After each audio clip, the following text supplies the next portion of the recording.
डैंडा Dan episode 10। तो episode की शुरुआत में हम ओकारुन, मोमो और आयरा को देखते हैं जो कि अपने स्पोर्ट्स वाले कपड़े पहने हुए थे। तभी उनकी स्कूल नर्स उनसे पूछती है कि वो लोग क्लास में नंगे क्यों घूम रहे थे, क्या उन्हें कोई बुली कर रहा था। जिस पर ये तीनों मना करते हैं। तो नर्स उनसे कहती है कि उन्हें घबराने की कोई जरूरत नहीं है क्योंकि वो तो खुद बुलिंग से नफरत करते हैं।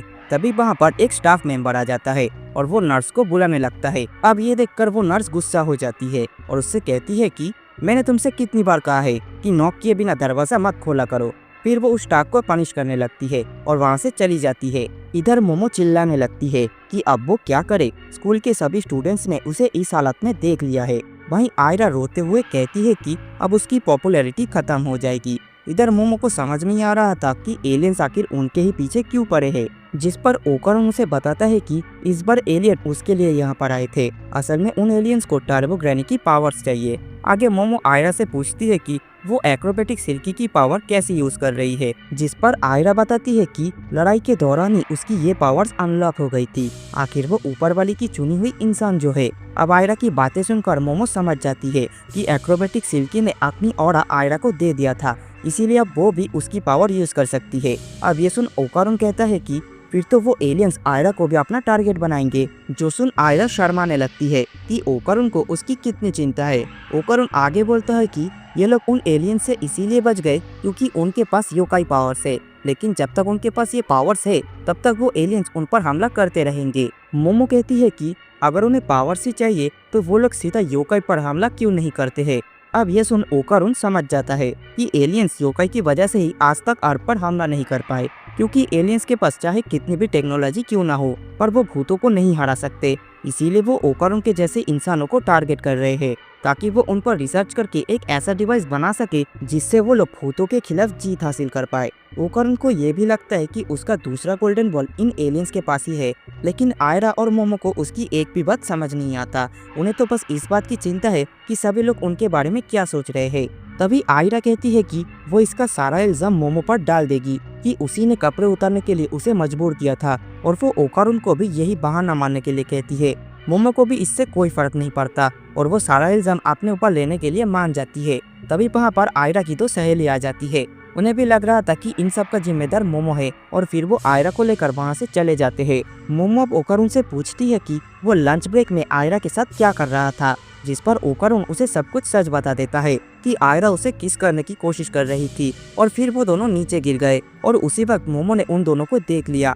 मोमो ओकारुन से पूछती है कि आखिर वो वहाँ पर क्या कर रहा था, जिस पर ओकारुन बताता है कि वो वर्कआउट कर रहा था ताकि वो और भी ज्यादा स्ट्रांग बन सके। अब ये सुन मोमो पूछती है कि ये बात उससे छुपाने की क्या जरूरत थी, जिस पर ओकारुन बोलता है उसे लग रहा था कि अगर वो मोमो को बिना बताए स्ट्रांग हो जाएगा तो मोमो की नज़र में वो और कूल लगेगा। अब ये सुनकर मोमो उसकी मजाक उड़ाने लगती है और पूछती है कि वो उसकी नज़र में कूल क्यों बनना चाहता है, जिस पर ओकारुन बोलता है क्योंकि मैं एक मर्द हूँ और वो इससे ज्यादा कुछ नहीं बोल पाता। इसके बाद वो वहाँ से जाने लगता है और कहता है कि वो कभी भी मोमो के ऊपर इल्जाम डाल के उसे विलेन नहीं बनाएगी।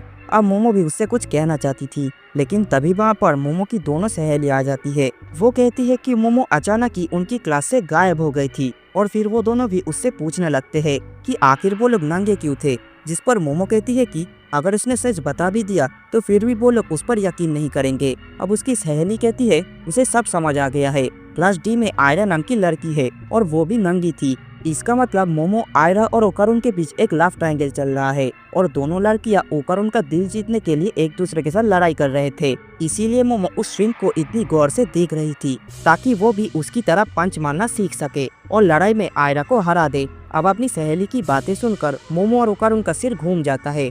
दूसरी तरफ आयरा को उसकी सभी क्लासमेट्स ने घेर रखा था।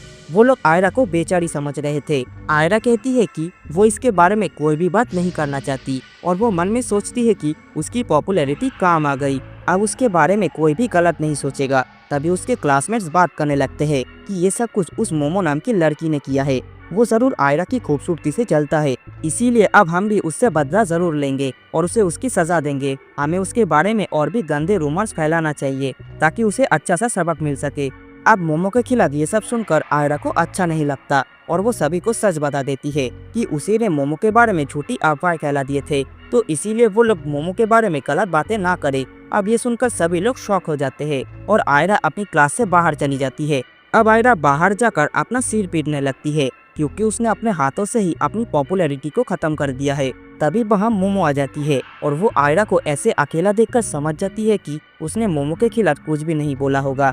तभी अचानक से उनके सामने वही बॉक्सिंग वाला एलियन आ जाता है जिसके शरीर में से ढेर सारा व्हाइट लिक्विड गिर रहा था। वो कहता है कि मैं इस तरह घर वापस नहीं जा सकता, मुझे अपनी फैमिली को पालने के लिए ढेर सारा पैसा चाहिए।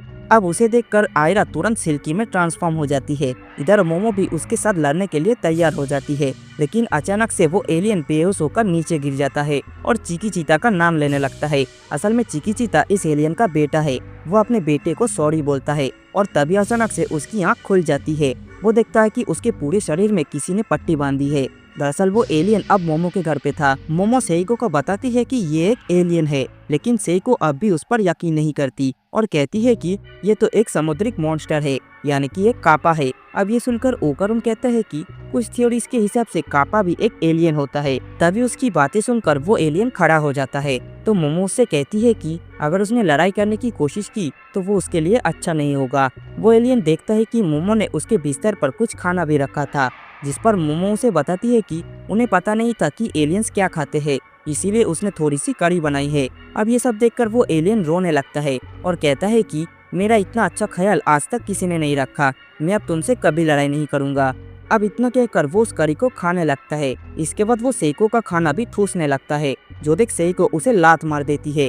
वहीं टर्बो ग्रैनी ओकारुन को एक चांटा मारती है और मोमो और आयरा एक दूसरे के साथ लड़ाई करने लगते हैं क्योंकि वो लोग एक दूसरे का खाना खा रहे थे। अब आगे वो एलियन बताता है कि जब भी उसका बेटा बाथरूम जाता है तब उसके अंदर से खून बहने लगता है, जिस वजह से उसे हर रोज नया खून चढ़ाना पड़ता है। उसकी पत्नी को भी यही बीमारी थी, जिस वजह से वो पहले ही मर गई। अब अपने बेटे का इलाज कराने के लिए उसे ढेर सारा पैसा चाहिए। उसके प्लेनेट पर जंग छिड़ी हुई है, इसीलिए वो अपने प्लेनेट से बाहर आ गया था। उन लोगों का शरीर बहुत मजबूत होता है, इसीलिए उन्हें सिर्फ बॉडीगार्ड टाइप का ही काम दिया जाता है। लेकिन ये एलियन बहुत ही कमजोर है, जिस वजह से उसे कोई अच्छा काम नहीं मिला, इसीलिए वो गैर कानूनी काम करता है।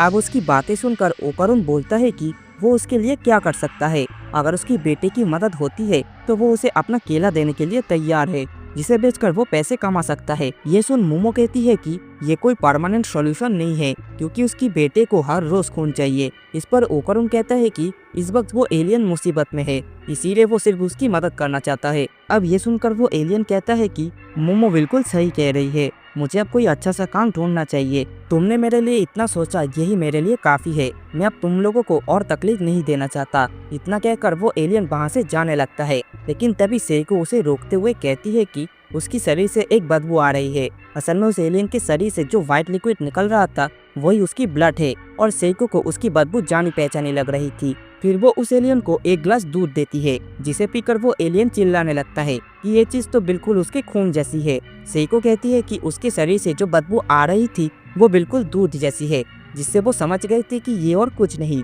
बल्कि काऊ मिल्क है। अब ये सुनकर मोमो कहती है कि फिर तो उसे अपने साथ ढेर सारा काऊ मिल्क ले जाना चाहिए, जिसे वो अपने बेटे को रोज चढ़ा सके।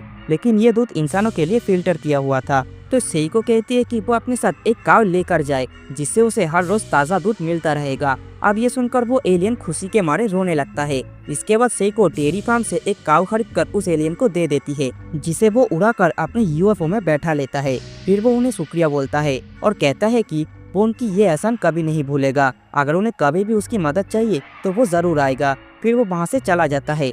इसके बाद घर लौटते ही वो लोग सेइको से रिक्वेस्ट करते हैं कि वो उनके लिए नया यूनिफॉर्म खरीद के दे, क्योंकि इस लड़ाई में उनकी नई यूनिफॉर्म फिर से फट गई है। अब क्योंकि वो लोग स्टूडेंट्स है, इसीलिए उन्हें बड़ों के सामने हाथ फैलाना पड़ेंगे। सेइको कहती है कि वो आयरा और ओकारुन को यूनिफॉर्म खरीद के देगी, लेकिन अगर मोमो को भी यूनिफॉर्म चाहिए तो पहले उसे एक्टर हिरोशी आबे की एक्टिंग करके दिखानी होगी। अब मजबूरन मोमो को ये सब करना पड़ता है, जो देख आयरा जोर जोर से हंसने लगती है। तभी उनके घर का डोरबेल बजता है और मोमो ऐसे ही दरवाजा खोलने जाती है। वो देखते हैं कि दरवाजे पर जीजी नाम का एक लड़का था, जिसे देखकर मोमो शॉक हो जाती है और पूछती है कि वो यहाँ पर क्या कर रहा है। ओकारुन पूछता है कि ये लड़का कौन है, जिस पर सेइको बताती है कि ये मोमो की बचपन का दोस्त है और उसका पहला क्रश भी। अब ये सुनकर ओकारुन शॉक हो जाता है और इसी के साथ ये वाली एपिसोड भी यहीं पर खत्म हो जाती है।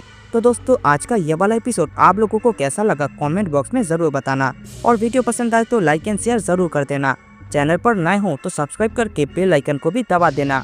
मैं मिलता हूँ आप लोगों से अगली बार, तब तक के लिए गुड बाय।